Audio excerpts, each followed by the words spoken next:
I can still remember my first day on the force. Salem PD was in this tiny building on the edge of town. It was old, crowded, and completely insufficient to handle the day-to-day operations. Protecting Salem was getting harder and harder. Finally, the city decided to convert the old armory into our new headquarters.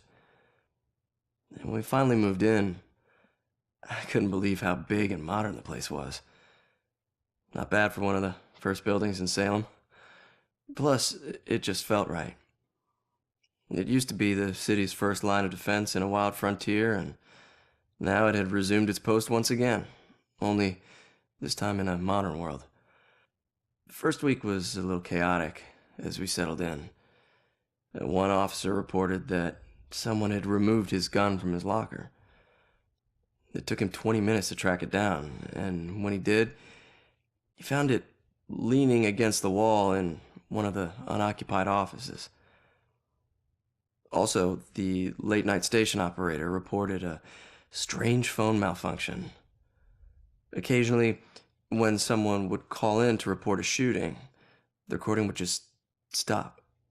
The call would cut out, and the voice of the panicked caller would just loop over and over again until the phone was unplugged. Soon it was pretty clear that these strange occurrences weren't just honest mistakes or faulty phone lines.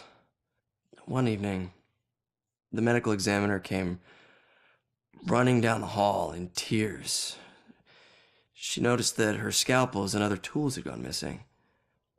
She went to get more from the cabinet, but stopped cold at what she saw in the reflection.